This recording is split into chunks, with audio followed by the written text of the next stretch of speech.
să ești iubita mea.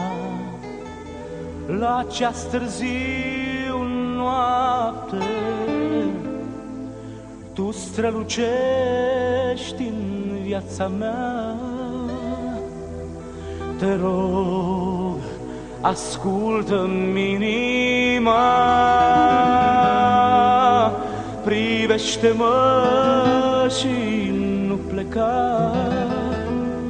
Rămâi, te rog, în viața mea.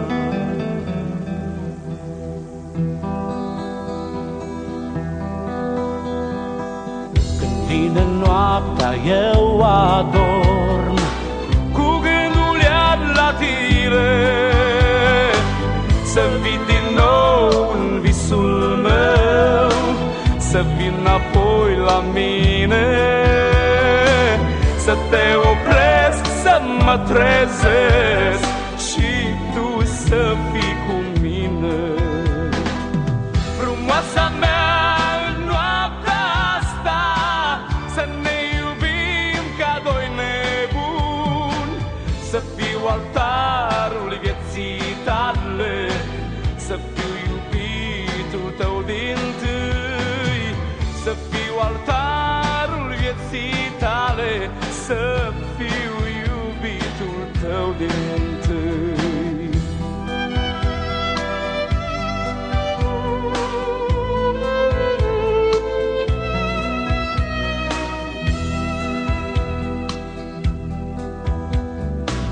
Tu iarăși pleci din visul meu și sufletul meu plânge. Aș vrea să pot să te opresc, dar vraja ta se stinge. Aș vrea să pot să te opresc, dar vraja ta se stinge.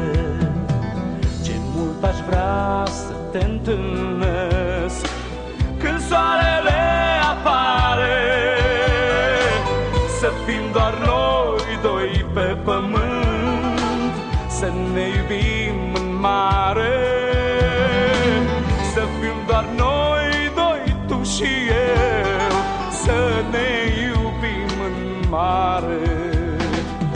Frumoasa mea, în noaptea asta să ne iubim ca doi nebuni, să fiu altarul vieții tale, să fiu iubitul tău din-tâi, să fiu altarul vieții tale, să fiu iubitul tău.